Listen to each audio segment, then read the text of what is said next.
بنو امیہ کا سب سے حسین بادشاہ سلیمان بن عبد الملک، سب سے حسین، 42 سال کی عمر، جوانی، اس کی میت کو قبر کے قریب کیا گیا تو ہلنے لگا تو اس کے بیٹوں نے کہا ہمارے ابا زندہ ہیں، وہ سختہ ہو گیا ہے، زندہ ہیں۔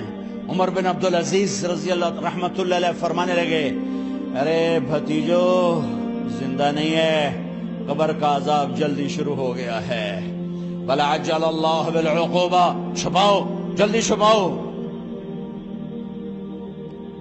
عمر بن عبدالعزیز جس تخت پر بیٹھے اس پر سلیمان تھا، اس پر ولید تھا، اس پر عبد الملک تھا، ان تینوں نے اپنے من کو راضی کیا، عمر بن عبدالعزیز نے اپنے رب کو راضی کیا۔ جب عمر بن عبدالعزیز کا وقت آیا مرنے کا تو انہوں نے بلایا رجا بن حیوہ سے، فرمایا کہ میں نے عبد الملک بن مروان چاچا بھی تھے، سسر بھی تھے، ان کی بیٹی فاطمہ سے شادی ہوئی تھی، میں نے اس کو قبر میں اتارا، کفن کی گرہ کھول کے دیکھا تو اس کا چہرہ قبلے سے ہٹ چکا تھا، رنگ کالا سیاہ پڑ چکا تھا۔ عبد الملک بن مروان گورا چٹا تھا، یہ جگہ سرخ تھی، کالا۔ پھر میں نے ولید کو قبر میں اتارا، اس کا بیٹا، 10 سال حکومت کی، اس نے 21 سال حکومت کی، اس نے 10 سال کی، ولید بن عبد الملک۔ میں نے اس کے کفن کی گرہ کو کھول کے دیکھا تو اس کا رنگ سیاہ ہو چکا تھا اور قبلہ کی طرف سے چہرہ پھر چکا تھا۔ پھر اس سلیمان کا واقعہ تو ابھی سنایا، پھر اس سلیمان کو قبر میں اتارا اور اس کے کفن کی گرہ کو کھول کے دیکھا تو اس کا چہرہ قبلے سے ہٹ چکا تھا۔ اب میں جا رہا ہوں، مجھے دیکھنا۔ پہلے تینوں نے حکومت کی پوجا کی اور عمر بن عبدالعزیز نے اپنے اللہ کی پوجا کی۔ انہوں نے ایک بڑا عجیب خطبہ دیا جب خلیفہ بنے، اے لوگو، بچپن میں شعر و شاعری کا شوق تھا تو میں شاعر بنا، تھوڑا سا اٹھان ہوئی تو علم کا شوق لگا، میں نے علم حاصل کیا، جوان ہوا تو فاطمہ بنت عبد الملک سے عشق ہوا، میں نے اس سے شادی کی، اب اللہ نے مجھے حکومت دے دی ہے، اب تم دیکھو کہ میں اس سے اپنے اللہ کو راضی کروں گا۔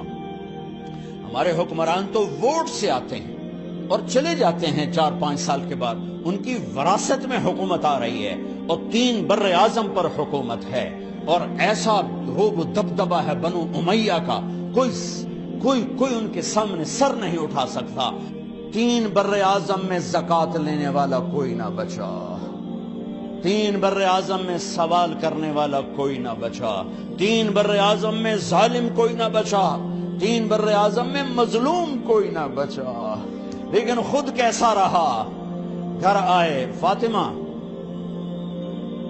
بڑے اچھے دن گزرے ہیں، اب امتحان ہے، میں تیرا حق نہیں ادا کر سکوں گا، طلاق لینی ہے میں حاضر ہوں، ساتھ دینا ہے تو میرے اپنے حق معاف کرو، اپنے حق معاف کرو۔ فاطمہ جیسی عورت انسانی تاریخ میں کوئی نہیں آئی، سیاسی لحاظ سے، سیاسی۔ دادا مروان بادشاہ، باپ عبد الملک بادشاہ، بھائی ولید بادشاہ، دوسرا بھائی سلیمان بادشاہ، تیسرا بھائی ہشام بادشاہ، چوتھا بھائی بادشاہ اور اپنا خامن بادشاہ، 7 نسبتوں سے یہ عورت شہزادی ہے۔ کائنات انسانی تاریخ میں اتنی بڑی عورت کوئی نہیں آئی، سیاسی۔ فاطمہ کہنے لگیں عمر، میں نے سکھ کے دن تیرے ساتھ گزارے ہیں، دکھ میں تجھے چھوڑ کے نہیں جاؤں گی، جاؤ، میں نے اپنے سارے حق معاف کیے۔ پھر حضرت عمر بن عبدالعزیز کی راتیں اور دن کیسے گزرے؟ مسلح پہ بیٹھتے اور روتے وہیں سو جاتے اور روتے وہیں سے اٹھتے، پر 3 بر اعظم میں ظالم کوئی نہ بچا، مظلوم کوئی نہ بچا، زکوٰۃ لینے والا کوئی نہ بچا، اپنی حکومت کو اللہ کی رضا کے لیے استعمال کیا۔ کیسے استعمال کیا؟ سارے مال فاطمہ کا سارا زیور بیت المال میں ڈال دیا، تنخواہ پہ آ گئے، عید کا موقع آیا، بچوں نے ماں سے کہا ہمیں کپڑے لے کر دو، عید آ رہی ہے، ہر آدمی اپنے بچوں کے لیے کپڑے لے رہا ہے، ہمارے بچے بھی کہہ رہے ہیں کپڑے لیں، جاؤ بھائی لو۔ فاطمہ کے پاس عمر 3 بر اعظم کے بادشاہ کے بچے آ رہے ہیں، ماں جی عید آ رہی، کپڑے تو لے دیں، ابا سے کہیں کہ ابا سے بات کرتی ہوں۔ ابا تشریف لائے، خزانے لبالب بھرے ہوئے گندم کے ڈھیر کی طرح کہ امیر المومنین بچے کپڑے مانگ رہے ہیں۔ فاطمہ میرے پاس تو پیسے نہیں، میں کہاں سے کپڑے لے کر دوں، میرے پاس تو پیسے کوئی۔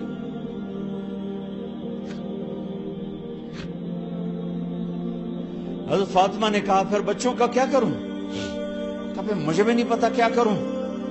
اس کے پہلے 3 حکمرانوں نے لوٹ مار کے بازار گرم کیے، ظلم و ستم کے پہاڑ توڑے، اور آج اسی خزانے پہ ایک شخص بیٹھا ہے جو اللہ کو راضی کرنے کے جھنڈے گاڑ رہا ہے۔ تو فاطمہ نے کہا آپ ایسا کریں، اگلے مہینے کی تنخواہ ایڈوانس لے لیں، اس سے میں اپنے بچوں کو کپڑے لے دیتی ہوں، اور گھر کا خرچہ میں مزدوری کر کے گھر کی روٹی چلا لوں گی۔ ارے اپنی تاریخ پڑھو، صرف ڈرامے ہی نہ دیکھتے رہ جاؤ، صرف گانے نہ سنتے رہ جاؤ، اور بھی دکھ ہیں زمانے میں محبت کے سوا۔ انہوں نے اپنے بلایا وزیر خزانہ مزاحم، اپنا ہی غلام، ہاں بھائی مزاحم ہمیں بچوں کے کپڑے چاہیے، تو اگلے مہینے کی تنخواہ ایڈوانس مل جائے۔ وہ کہنے لگے امیر المومنین آپ مجھے لکھ کر دے دیں کہ آپ 1 مہینہ زندہ رہیں گے، میں آپ کو تنخواہ دے دیتا ہوں۔ عمر بن عبدالعزیز سر جھکایا، اٹھے، گھر گئے۔ فاطمہ میرے بچوں سے کہہ دو کہ تمہارا باپ کپڑے لے کے نہیں دے سکتا۔ اپنی تاریخ تو دیکھو، عید کا دن آ گیا، خلیفہ وقت عید کی نماز پڑھاتے تھے، نمازیں بھی خلیفہ وقت پڑھاتے تھے۔ بنو امیہ کا خاندان ملنے کے لیے آ رہا ہے، سارے سرداروں کے بیٹے اعلیٰ پوشاک، اعلیٰ لباس ملنے آ رہے ہیں۔ تھوڑے دیر بعد دیکھا تو بچے بھی ملنے آ رہے ہیں، امیر المومنین کی حیثیت سے بچے باپ کو ملنے آ رہے ہیں، اور ان کے جسموں پر پرانا لباس ہے۔ حضرت عمر انہیں دیکھ کر ادھر اپنے سرداروں کے بچے دیکھے تو زرق برق پوشاکیں، اپنے بچوں کو دیکھا۔ ارے اس باپ سے پوچھو جو سب کچھ کر سکتا ہو اور پھر مٹھی بند کر لے کہ نہیں میں نے حرام کی طرف نہیں جانا۔ بچوں کو دیکھا تو آنکھیں ڈب ڈبا گئیں، آنکھوں میں آنسو آ گئے۔ فرمایا میرے بچوں آج تمہیں اپنے باپ سے گلہ تو ہوگا کہ آج ہمارے باپ نے کپڑے ہی نہ لے کے دیے۔ ان کے ایک بیٹے ہیں عبد الملک، ان سے بھی 4 رات آگے تھے، ان سے پہلے ہی فوت ہو گئے تھے۔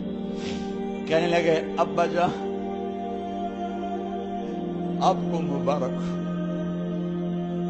آج ہمارا سر بلند ہے، ہم شرمندہ نہیں ہیں، آپ کو مبارک ہو، آپ نے قومی خزانے میں بددیانتی نہیں کی ہے،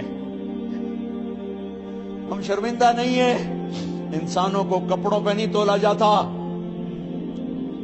آج کا میرا دیس کا مالدار اتنا فقیر ہو گیا ہے، اتنا چھوٹا ہو گیا ہے کہ وہ اپنا تعارف کروانے کے لیے 50 لاکھ کی گھڑی لیتا ہے، 6 لاکھ کا جوتا لیتا ہے۔ آج کی بیگم اتنی چھوٹی ہو گئی ہے کہ اپنے قد کو بڑا کرنے کے لیے وہ 10 لاکھ کا ہینڈ بیگ لیتی ہے کہ دیکھو میرا بیگ 10 لاکھ کا ہے۔ ارے میری بہن تو 10 ٹکے کی بھی نہیں رہی، اگر تو نے بیگ سے اپنے آپ کو بڑا بنایا، او میرے دوست تو 2 ٹکے کا نہیں ہے۔ اگر تو 10 لاکھ کے جوتے اور 50 لاکھ کی گھڑی سے اگر تو بڑا بننا چاہتا ہے، ارے اس دھوکے سے نکلو۔ برینڈڈ برینڈڈ برینڈڈ کہاں جا رہے ہو؟ جب تم اپنی ذات میں بے قیمت ہو تو رب ذوالجلال کی قسم تمہاری گھڑیاں، تمہارے بیگ، تمہاری گاڑیاں، تمہارے بنگلے تمہاری عزت کو بڑھا نہیں سکتے۔ ابا جان آج ہم خوشی سے بلند ہیں کہ ہمارے باپ نے بددیانتی نہیں کی۔ گھر میں تشریف لائے، کہنے لگے فاطمہ کچھ پیسے ہیں، میرا انگور کھانے کو جی چاہ رہا۔ بس فاطمہ رونے لگی۔ فرمایا امیر المومنین خزانہ تو بھرا پڑا ہے، 1 درم کا بھی تیرا حق نہیں ہے کہ تو 1 درم لے کے انگور خرید لے، تو تھوڑا پٹھے۔ فاطمہ میں جہنم نہیں برداشت کر سکتا۔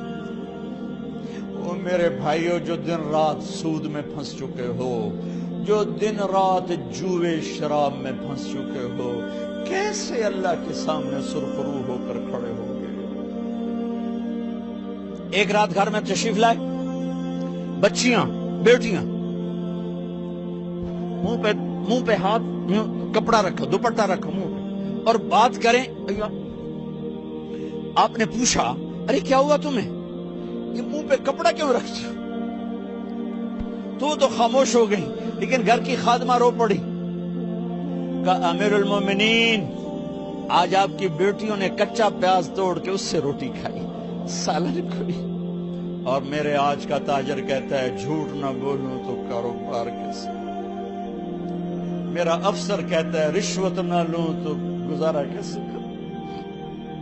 تو عمر بن عبدالعزیز پھس پہ ہچکیوں کے ساتھ روئے کہ میری بچیوں میں تمہیں بڑے اچھے کھانے کھلا سکتا ہوں، اور میں جہنم کی آگ برداشت نہیں کر سکتا۔ بھائیو اس بندے نے اپنے آپ کو ذبح کر دی، اللہ کو راضی کرنے کے لیے ذبح کر دی، اپنے ذات کو، اپنے جذبات کو، اپنے احساسات کو۔ ہاں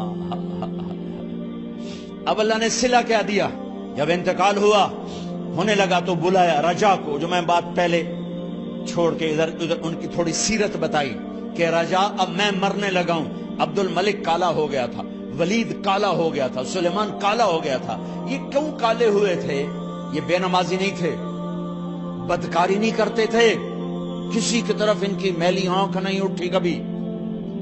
یہ ظالم تھے، ظالم ظالم، انسانوں کا خون پیا، مال میں خیانت کی، اس پر اللہ نے چہرے پھیر دیے۔ آج عمر بن عبدالعزیز جا رہا ہے کہ دیکھو میں جا رہا ہوں، مجھے دیکھو میرے ساتھ کیا ہوتا ہے۔ ان کا انتقال ہوا، ان کی میت قبر کے کنارے رکھی گئی، اور اب نیچے اتارنا ہے۔